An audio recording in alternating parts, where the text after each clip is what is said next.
আসসালামু আলাইকুম। আজকের ভিডিওতে আমি এক্সপ্লেন করব 2022 সালে চরকিতে মুক্তিপ্রাপ্ত mystery thriller cinema red Ram.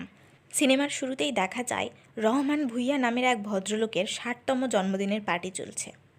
সেখানে তার এক বন্ধু আক্তার হোসেন একটি মদের বোতল তাকে গিফট করে।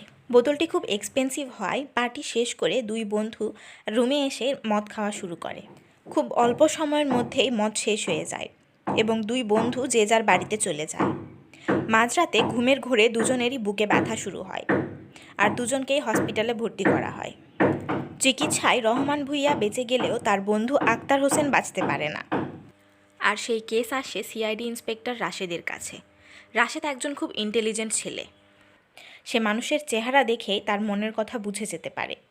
মানুষের মুখ মিথ্যে কথা বললেও তার সামনে মানুষের চেহারা, তাদের বডি ল্যাঙ্গুয়েজ মিথ্যা কথা বলতে পারে না। সে চট করেই একটা মানুষের মিথ্যা ধরে ফেলে থাকে। যাই হোক, হসপিটালে রাশেদ রহমান ভূঁইয়াকে জিজ্ঞাসাবাদ জিজ্ঞেস করে যে তার বন্ধু আক্তার হোসেনের কোনো শত্রু আছে কি না, বা সে কাউকে সন্দেহ করে কি না, কিন্তু সে কিছুই বলতে পারে না। তখন রাশেদ বলে যে আপনার বন্ধুর বাড়ির সিসিটিভি ক্যামেরা থেকে দেখা গেছে যে কোনো এক ভদ্রলোক তার বাড়ির আশেপাশে ঘুরঘুর করছে। তখন রহমান ভূঁইয়া বলে যে হ্যাঁ, এমন একজন লোক অফিসেও তার সাথে কথা বলতে এসেছিল, কিন্তু আমি তাড়াহুড়োর কারণে তার চেহারাটা দেখতে পাইনি।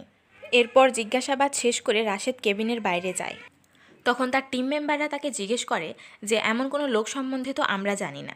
তখন রাশেদ তাদেরকে বলে যে আসলে এরকম কোনো লোকই নেই, আমি ভেতরে মিথ্যে কথা বলেছিলাম রহমান ভূঁইয়াকে পরীক্ষা করার জন্য, আর সে পরীক্ষায় হেরে গেছে।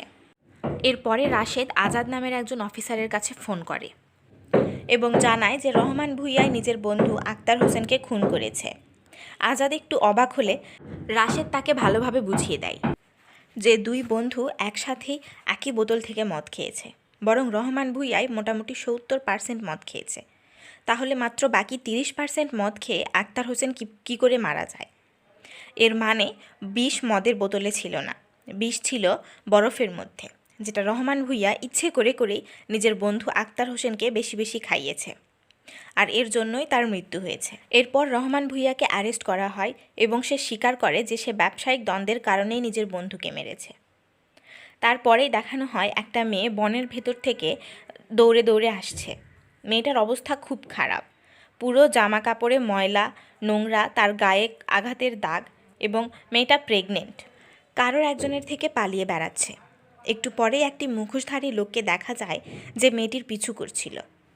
কিছুক্ষণ পরে মেয়েটি একটি রেল লাইনের সামনে এসে হঠাৎ হোঁচট খেয়ে পড়ে যায়, আর তখনই লোকটা তাকে ধরে ফেলে। মেয়েটি কিছু বুঝে ওঠার আগেই লোকটা একটা ছুরি দিয়ে বারবার মেয়েটির পেটে আঘাত করে, আর তখনই তার ঘুম ভেঙে যায় আর সে চমকে ওঠে। আর দেখা যায় এতক্ষণ নিজের উপরে হওয়া অ্যাটাকটা সে স্বপ্নে দেখছিল। মেয়েটির নাম নীলা, তার স্বামীর নাম সোহেল। সোহেল একজন অনেক বড় সিঙ্গার। দুজনে মিলে ডাক্তারের চেম্বারে এসেছে, কারণ নীলা প্রেগনেন্ট, তাই বেবির হার্টবিট চেক করতে এসেছে।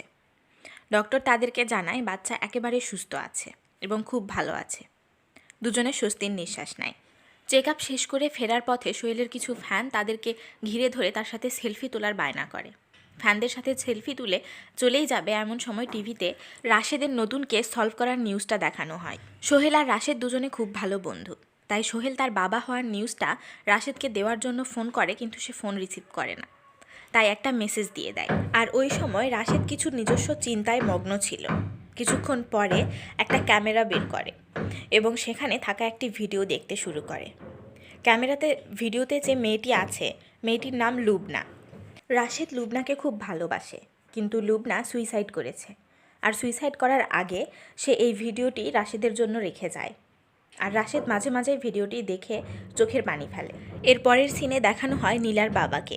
নীলার বাবা একজন আর্মি অফিসার ছিলেন, খুব স্ট্রিক্ট একজন মানুষ এবং খুবই নিয়মতান্ত্রিক।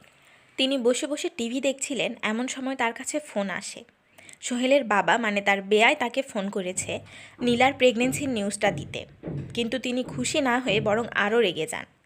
তার কথাবার্তায় বোঝা যায় নীলা আর সোহেলের সম্পর্কটা তিনি একেবারেই মেনে নিতে পারেননি। সোহেলের বাবা অবশ্য ফোন রেখে লোকটাকে একটু গালাগালি দেয়। সোহেলের মা বলে, আমি বলেছিলাম ওই লোকটার কাছে ফোন দিও না, সে এখনও নিজের মেয়ে জামাইকে মানতে পারেনি, তাহলে তাদের বাচ্চা হবার কথা শুনলে তো রেগে যাবেই। পরের সিনে দেখা যায় রাতে খাবার টেবিলে বসে যখন সবাই খাবার খাচ্ছিল তখন সোহেলের ছোট ভাই নিজের ভাবির দিকে অদ্ভুত এক দৃষ্টিতে তাকিয়েছিল, যেটা দেখে নীলাও অস্বস্তিতে পড়ে যায়। সোহেলের ভাইয়ের নাম মর্তুজা। পরের সিনে দেখা যায় মর্তুজা নিজের রুমের লাইট অফ করে ল্যাপটপে নীলার ছবি এডিট করে খারাপ ফটো ও ভিডিও তৈরি করে। ওই দিন রাতে নীলা এবং সোহেলকে ব্যালকনিতে বসে গল্প করতে দেখা যায়। সোহেল তো ভালো সিঙ্গারই, কিন্তু সেখানে জানা যায় যে নীলা খুব ভালো ডান্সার এবং নীলা বলে যে সে খুব শীঘ্রই ডান্স শুরু করবে আবার। যাই হোক, এর পরের সিনেই দেখানো হয় তাদের বাড়ির কাজের মেয়েটা সকালবেলা কাজ করতে এসে দেখে নীলা এবং সোহেলের রুমের দরজার পাশ দিয়ে রক্ত বেরিয়ে আসছে।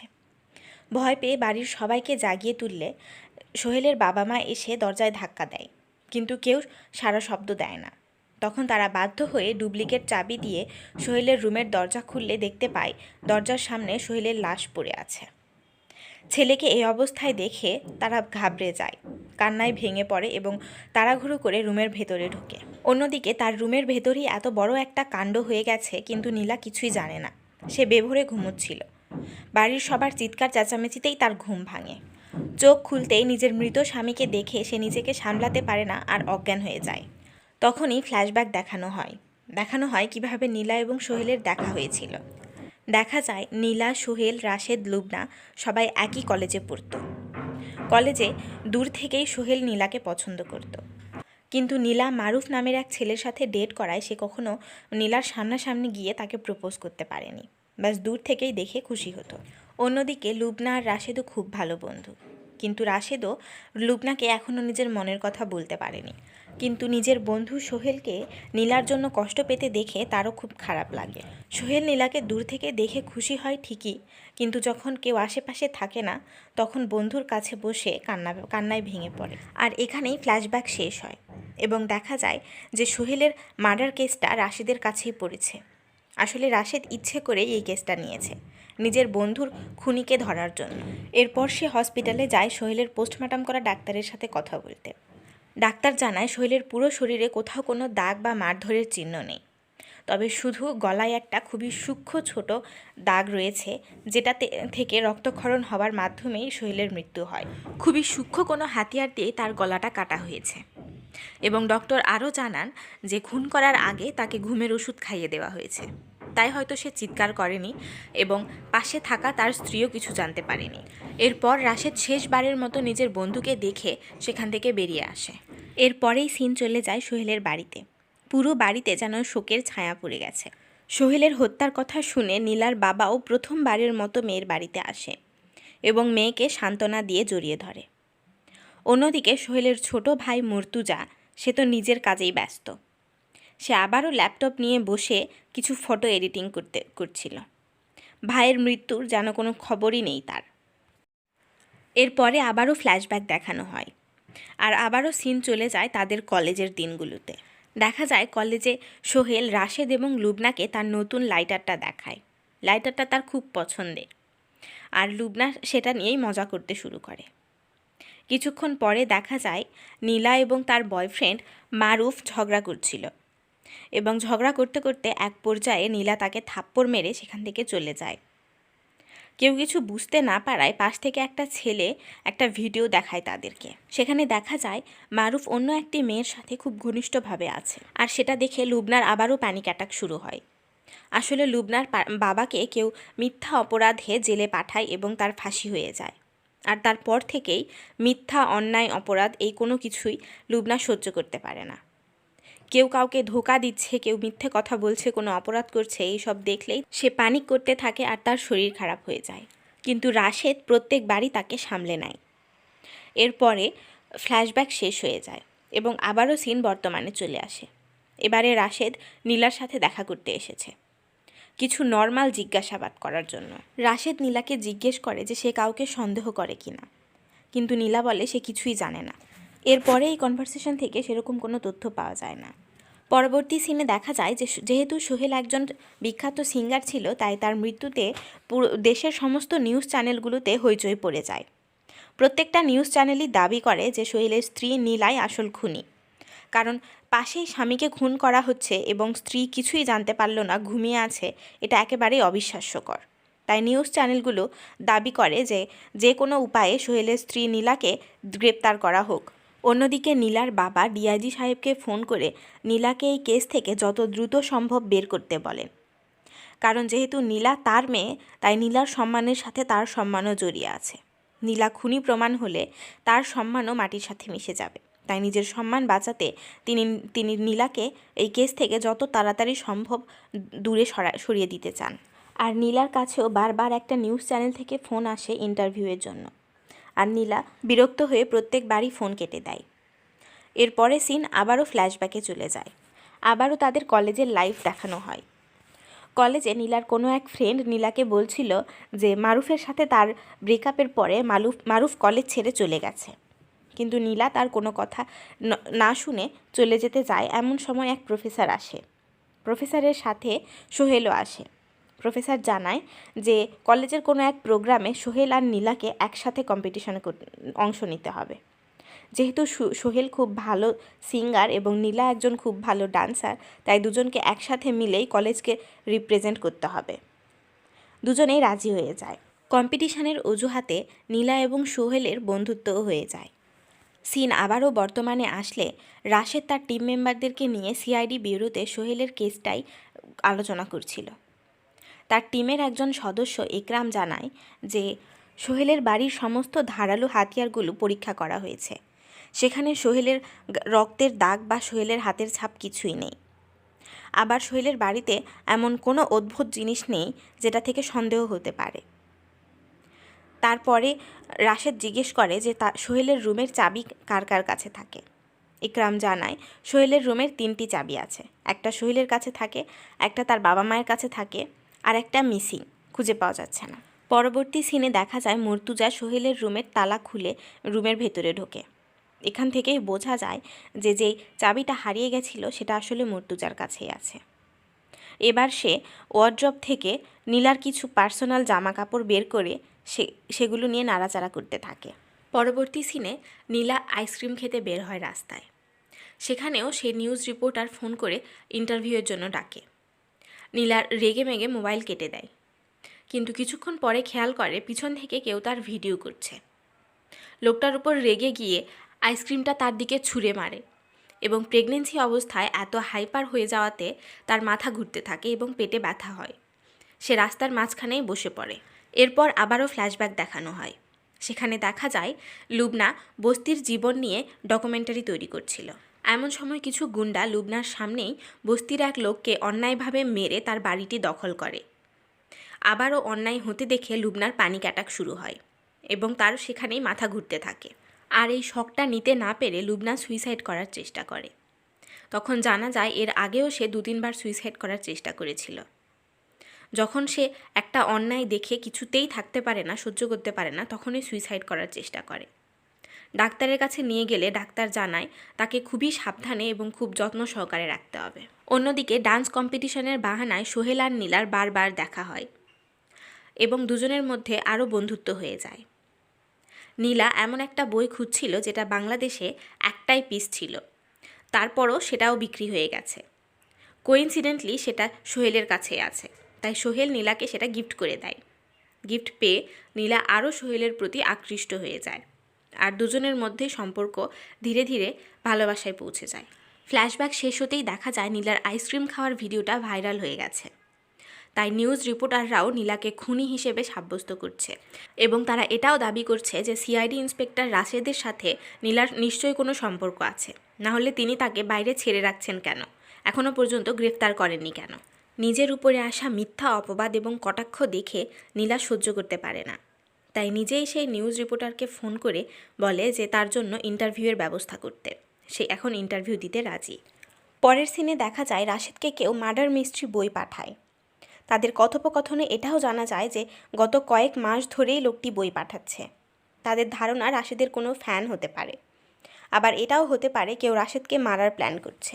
রাশেদের মতে যে বইগুলো পাঠাচ্ছে সে জানে যে কলেজ লাইফে রাশেদ বই পড়তে পছন্দ করত, কিন্তু এখন যে সে পড়ে না সেটা সে জানে না। যদিও রাশেদ বইগুলো না পড়ে নিজের অ্যাসিস্ট্যান্ট ইকরামকে দিয়ে দেয়। তিনি অবশ্য খুব মনোযোগ সহকারে বইগুলো পড়েন এবং নিজের কেসগুলোতে বইয়ের থিওরিগুলো অ্যাপ্লাই করার চেষ্টা করেন। এরপর রাশেদ সোহেলের বাড়ির লোকেদের জবানবন্দি নেওয়ার তোড়জোড় শুরু করে দেয়। রাশেদের মতে যাদের জবানবন্দি নেওয়া হয় তাদের চেয়ারটা দরজার পাশেই রাখলে তাদের মনের ভয়টা কিছুটা কেটে যায়। তারা মনে করে যে তারা যে কোনো সময় রুম থেকে বের হতে পারে। এই সমস্ত কিছুই ভাবনা চিন্তা করে রাশেদ একটা টেবিল চেয়ার এবং একটা ফাঁকা রুম সেট করে তাদের জবানবন্দি নেওয়ার জন্য। অবশেষে জবানবন্দি নেওয়া শুরু হয়, আর প্রথমেই পালা আসে সোহেলের বাবার। সোহেলের বাবা জানায় তার সাথে সোহেলের সম্পর্ক খুবই ভালো ছিল। রাশেদ জিজ্ঞেস করে যে সোহেল তাকে টাকা পয়সা কীরকম দিত। সোহেলের বাবা বলে যে সোহেল কখনো টাকা পয়সা দিত না, তার যখন প্রয়োজন পড়ে সে তখন নিজে থেকেই নিয়ে নিত, কারণ তার সমস্ত পাসওয়ার্ড পিন সব কিছুই তার কাছেই আছে। এরপরে আসে সোহেলের মা। সোহেলের মা একটু প্রথম থেকেই ভয় পেয়েছিল ঠিকই, কিন্তু রাশেদ তাকে সামলে নিয়ে জিজ্ঞেস করে যে তার সাথে সোহেলের সম্পর্ক কেমন ছিল। সোহেলের মা বলে যে সে যদিও সোহেলের সৎ মা, তারপরও কখনো তাদের মধ্যে সৎ মা ছেলের মতো সম্পর্ক ছিল না। তিনি সোহেলকে নিজের ছেলের মতোই ভালোবেসেছে। এরপরে রাশেদ জিজ্ঞেস করে মর্তুজার সাথে সোহেলের সম্পর্ক কেমন ছিল।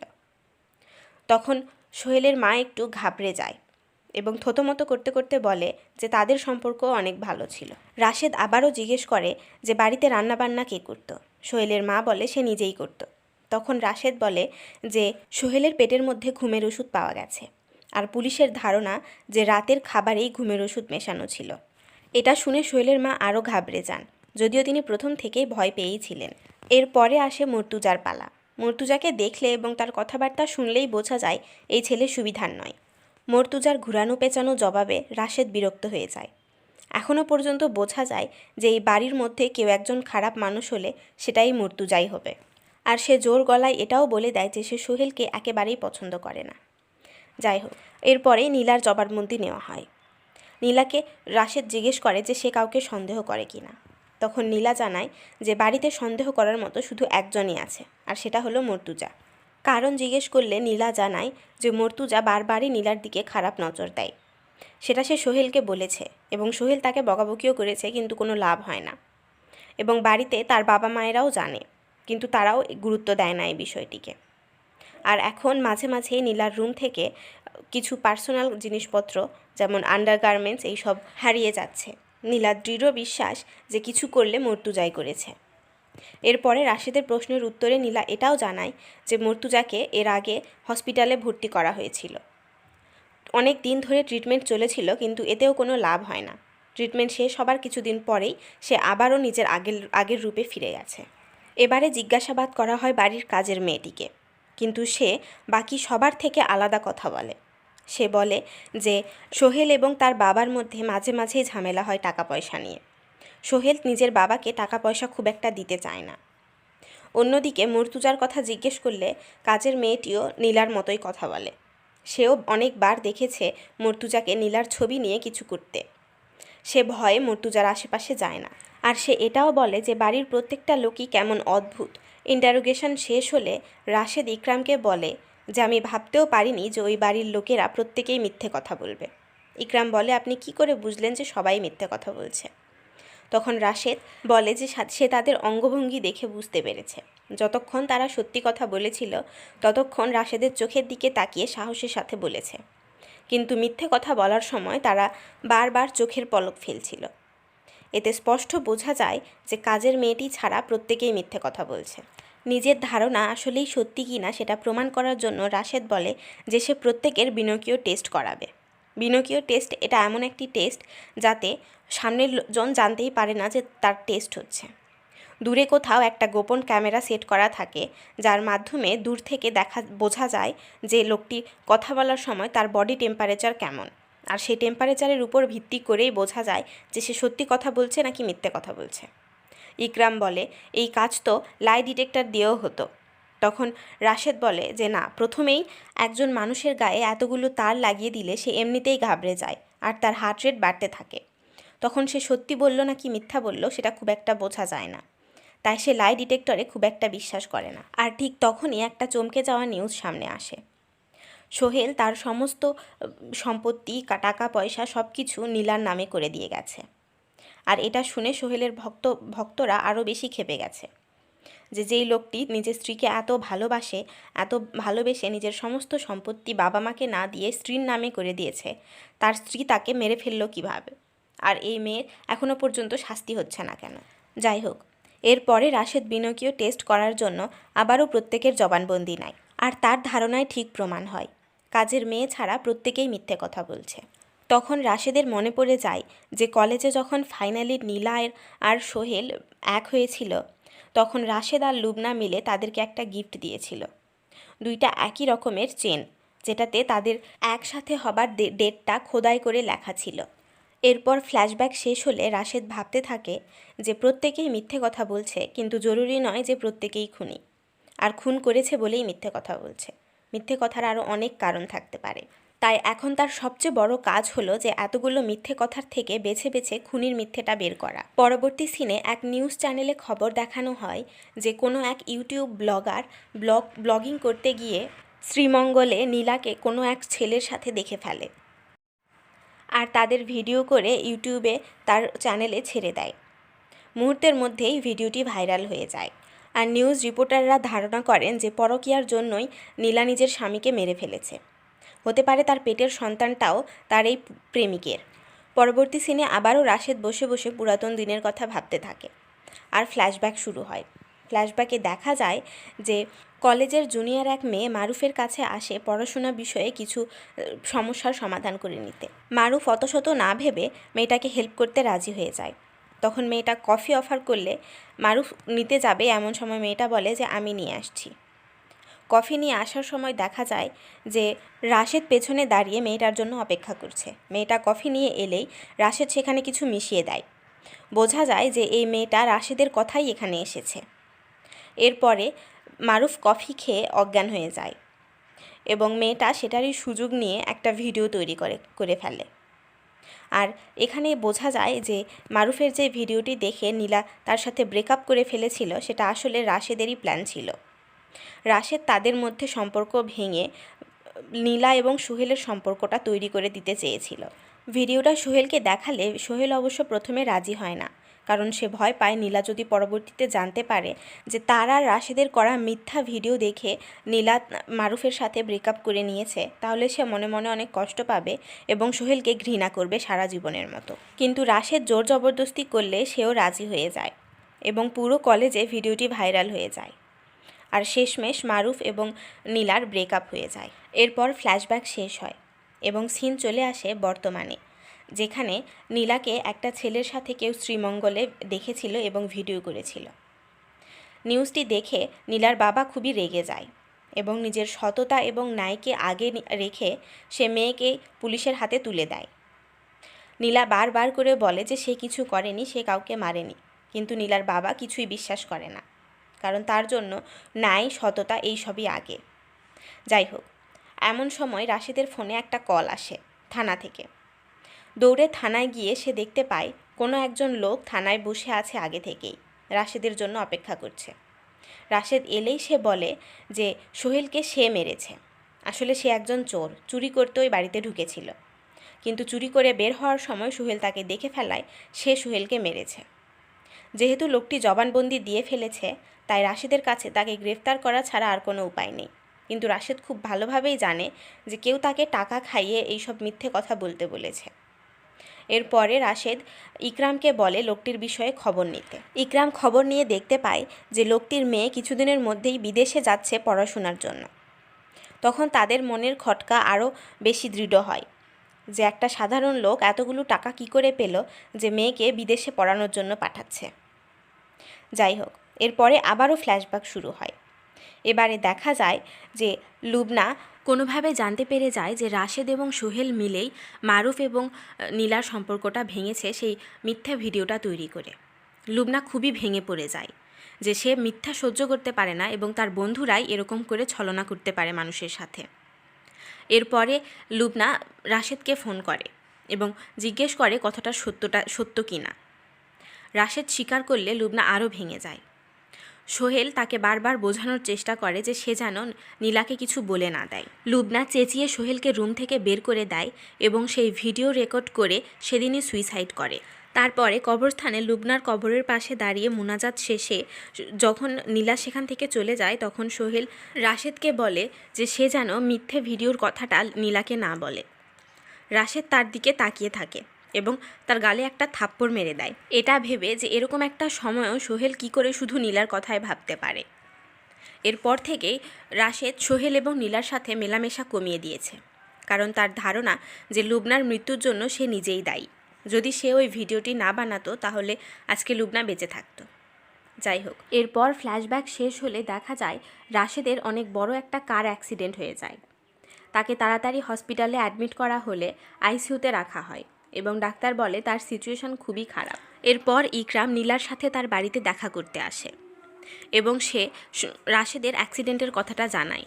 নীলা বলে যে সে আগে থেকেই জানে, কিন্তু আজকেই তার ফ্লাইট আছে, সে সারা জীবনের মতো বিদেশে চলে যাচ্ছে, তা না হলে সে অবশ্যই রাশেদকে দেখতে যেত। নীলা চলে যাবে এমন সময় ইকরাম পিছন থেকে তাকে ডেকে ওঠে এবং নীলা কিছু বুঝে ওঠার আগে তার গলায় থাকা চেনটা টেনে খুলে নেয় এবং সেই লকেটটা বের করে, যেটা লুবনা এবং রাশেদ তাকে এবং সোহেলকে দিয়েছিল। এরপরে লকেটটা একটু ঘষাঘষি করতেই সেখান থেকে একটা ছোট্ট ব্লেড বের হয়ে আসে। ইকরাম ব্লেডটা নিয়ে গিয়ে ল্যাবে টেস্ট করলে সেখানে সোহেলের রক্তের দাগ পাওয়া যায়। তখন সব কিছু পরিষ্কার হয়ে যায়। পুলিশ নীলাকে গ্রেফতার করে। তখন এটাও জানা যায় যে নীলার বাবাই টাকা দিয়ে ওই লোকটাকে পুলিশ স্টেশনে পাঠিয়েছিল এবং নিজের ঘাড়ে খুনের দায় নিতে বলেছিল। এরপরে নীলাকে কোর্টে চালান করা হয়। কোর্টে তাকে ফাঁসির আদেশ দেওয়া হয়, কিন্তু শেষ মুহূর্ত পর্যন্ত নীলা বলে যে সে খুন করেনি, সে কিচ্ছু জানে না, কিন্তু কেউই তার কথা কিছুতেই বিশ্বাস করে না। আর নীলার ফাঁসি মঞ্জুর করা হয় এবং এটাও জানা যায় যে নীলা শুধু একা নয়, তার সাথে মারুফও ছিল, আর নীলার পেটে যে সন্তান রয়েছে সেটাও মারুফেরই। তাই মারুফকেও শাস্তি দেওয়া হয়, কিন্তু যেহেতু মারুফ এখন দেশের বাইরে, তাই তার শাস্তি কিছুদিনের জন্য বন্ধ থাকে। একদিকে ইকরামকে নিজের কাজের জন্য পুলিশ স্টেশনে বহুত বাহবা দেওয়া হয়, অন্যদিকে নীলা জেলের মধ্যে কষ্ট করে নিজের সন্তান জন্ম দেয়। পরের সিনে দেখা যায় রাশেদ অনেকটা সুস্থ হয়ে গেছে এবং ইকরাম তার সাথে দেখা করতে এসেছে। রাশেদ তাকে বাহবা দিয়ে বলে যে সে কী করে বুঝলো যে সেই চেনের মধ্যে, লকেটের মধ্যে ব্লেডটি রয়েছে। তখন ইকরাম বলে যে রাশেদের কাছে যে বইগুলো আসছিল সেই বইগুলো পড়েই সে জানতে পেরেছে। লাস্ট যে বইটা ছিল সেই বইয়ে হুবহু এরকমই কিছু কাহিনী ছিল। তারপরে রাশেদ বলে যে তুমি কি খেয়াল করেছো, ইদানিং আর সেই বইগুলো আসছে না। তখন ইকরাম মজা করে বলে যে হতে পারে আপনার ভক্তের আপনার উপরে মন উঠে গেছে। রাশেদ বলে যে আমার ভক্ত যখন থেকে বই পাঠানো বন্ধ করেছে, যে ইউটিউব চ্যানেলে নীলা এবং অন্য একজন পুরুষের ভিডিও ভাইরাল হয়েছিল, সেই চ্যানেলটিতেও আর কোনো ভিডিও আসছে না।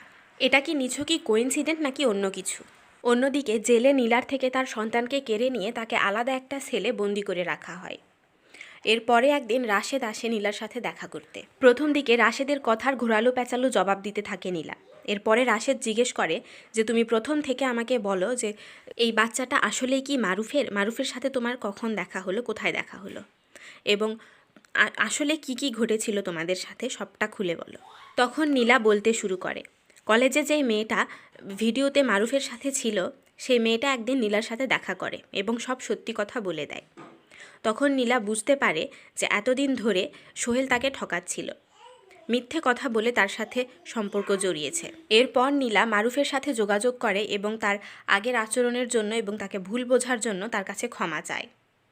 তারপরে দুজনে লুকিয়ে লুকিয়ে দেখা করা শুরু করে এবং তাদের মধ্যে সম্পর্ক ধীরে ধীরে গভীর হয়ে যায়। আর নীলা প্রেগনেন্ট হয়ে যায়। যেহেতু সোহেলের মধ্যে বাবা হওয়ার ক্ষমতা ছিল না আর সে অনেক দিন ধরেই নিজের চিকিৎসা করাচ্ছিল, তাই তাকে এটা বোঝানো খুবই সহজ ছিল যে বাচ্চাটা তারই। সোহেল এক মুহূর্তের মধ্যেই বিশ্বাস করে ফেলে এবং খুশি হয়ে যায়। আসলে নীলা আর মারুফ বিদেশে পালিয়ে যেতে চেয়েছিল, কিন্তু বিদেশে সেটেল হতে কিছুটা সময় লাগবে বলে মারুফ নীলাকে সোহেলের সাথে আরও কিছুদিন থাকতে বলে। আর সোহেল যদি জানতে পারে বাচ্চাটা তার নয়, তাহলে হয়তো বাচ্চার ক্ষতি করে দিতে পারে। তাই তারা কোনো রকমে সোহেলকে বোঝায় যে বাচ্চাটা তারই। নীলার কাছ থেকে সব কথা শুনে এসে রাশেদ বাড়িতে বসে চিন্তা করতে থাকে আর ল্যাপটপে একটা গেম দেখতে থাকে, গেমটা দেখে রাশেদ বুঝতে পারে যে মাঝে মাঝে অপরাধী আমাদের চোখের একেবারে সামনে থাকে, কিন্তু আমরা ধরতে পারি না। আমাদের চোখের সামনে থাকা ক্লুটাই আমরা মিস করে যাই, তার কারণ আমরা ওইটা দেখতেই চাই না। আমাদের মনে বিশ্বাস থাকে যে এইটা তো কোনোভাবেই অপরাধী হতে পারে না, আর তার জন্যই তার দিকে আমাদের নজর কখনো যায় না। তখনই রাশেদের মাথায় একটা কথা চলে আসে। নিজের মনের ধারণাটা কতটা সত্য সেটা বোঝার জন্য রাশেদ প্রথমে এভিডেন্স ব্যাগ থেকে নীলার সেই চেনটা খুঁজে বের করে। কারণ নীলা আর সোহেলের চেন দুটো একই রকম দেখতে ছিল ঠিকই, কিন্তু শুধুমাত্র রাশেদ এবং লুবনাই জানতো যে নীলার চেনে একটা স্টার ছিল। আর রাশেদ এভিডেন্স ব্যাগ থেকে চেনটা বের করে সেটাই খেয়াল করে। সে দেখে যে চেনে স্টার চিহ্ন নেই। তখনই সে বুঝে যায় যে চেনটা আসলে নীলার নয়, এটা সোহেলের। তারপর আরও শিওর হবার জন্য সে দ্রুতই শ্রীমঙ্গলে চলে যায়। সেখানে গিয়ে ওই ব্লগারটা যেই হোটেলে উঠেছিল সেই হোটেলের রিসেপশন থেকে সে ওই ব্লগারের নাম জানতে পারে। যদিও নামটা ফেক, কিন্তু হাতের লেখা দেখে সে স্পষ্ট চিনতে পারে। এরপরে হোটেলের ভেতরে ঢুকতেই একটা ছেলের হাতে একটা দেশলাই দেখতে পায়। দেশলাইটা দেখেই সে চিনতে পেরে যায় এবং তাকে জিজ্ঞেস করে যেটা তুমি কোথায় পেয়েছো। ছেলেটা প্রথমে অস্বীকার করলে পরে রাশেদ একটা থাপ্পড় দিয়ে দেয়। থাপ্পড় খেয়ে সে বলতে শুরু করে যে এই রুমে যে লোকটি ছিল তার এই দেশলাই। লোকটি ভুল করে রেখে গিয়েছিল আর আমি চুরি করে নিয়েছি। পরে যদিও সে এসেছিল আবার দেশলাই নিতে, কিন্তু আমি অস্বীকার করি, তাই সে বাধ্য হয়ে চলে যায়। এরপরে রাশেদ রুমের ভেতরে ঢুকে যায় এবং আসল সত্যিটা তার সামনে ভালোভাবে ক্লিয়ার হয়ে যায়। সে বুঝতে পারে এই সব কিছু আসলে সোহেল নিজেই করেছে। রাশেদ নিজেকেই প্রশ্ন করতে থাকে যে সে কি করে বুঝতে পারল না যে প্রথম মৃত্যুটা যেহেতু আত্মহত্যা ছিল, সেহেতু দ্বিতীয় মৃত্যুটা আত্মহত্যা কেন হতে পারে না। তখন তার সামনে সমস্ত কিছু ক্লিয়ার হয়ে যায়। সে বুঝতে পারে যে সোহেল আসলে নিজেই সুইসাইড করেছে, কারণ সোহেল অনেক আগে থেকেই নীলা এবং মারুফের বিষয়টা জানতে পেরেছিল। সোহেল বুঝতে পেরেছিল যে নীলা এখন সব কিছু জেনে গেছে, এখন সে আর সোহেলের কাছে ফিরে আসবে না। তাই সে অনেক দিন ধরেই প্ল্যান বানাচ্ছিল যে নিজে সুইসাইড করে তার দায়ভারটা নীলার ঘাড়ে চাপিয়ে দিতে, যাতে করে নীলাও নিজের জীবনের শেষ দিন পর্যন্ত বিশ্বাস করে যে সোহেলের মৃত্যুর জন্য সে নিজেই দায়ী। আর নিজের প্ল্যান মাফিক সোহেলই ফ্যান সেজে রাশেদের কাছে ওই ক্রাইমের বইগুলো পাঠাতো, যাতে করে রাশেদ ওই বইগুলো পড়ে আর ওই বইগুলোর মতো করেই চিন্তা করত এবং নীলাকে শেষমেশ দোষী সাব্যস্ত করত। আর নিজে সে গোপনে গোপনে ইউটিউবার সেজে নীলার পিছু নেওয়া শুরু করলো এবং নীলা আর মারুফের ভিডিও সোশ্যাল মিডিয়ায় আপলোড করত, যাতে করে দেশের সমস্ত জনগণ বুঝতে পারে যে নীলা পরকীয়ার জন্য সোহেলকে মেরে ফেলেছে। আর নীলার সন্তান যে সোহেলের নয়, সেটা যে মারুফের, সেটাও সোহেল জানত। তাই সে ঠিক করে নীলার গর্ভের সন্তানের যেদিন হার্টবিট আসবে সেদিনই সে নিজে সুইসাইড করবে।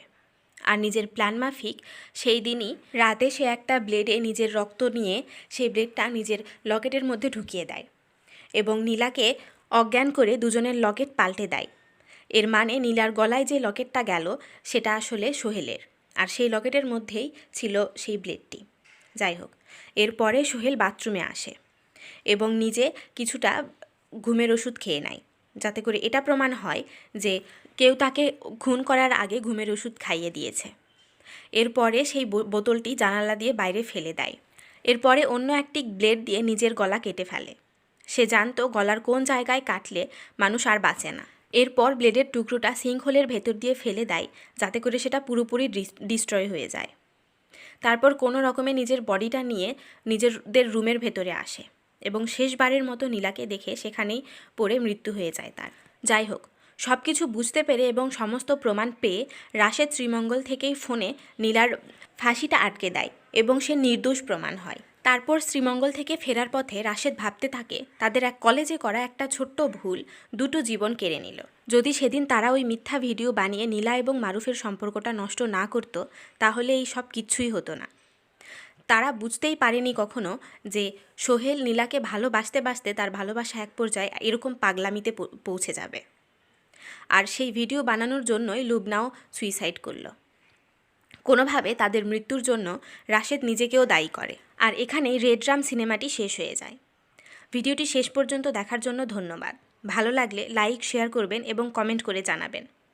আর চ্যানেলটিকে সাবস্ক্রাইব করে রাখবেন, যাতে করে আমার পরবর্তী ভিডিওগুলো আপনারা খুব সহজেই পেয়ে যান। আল্লাহ হাফিজ।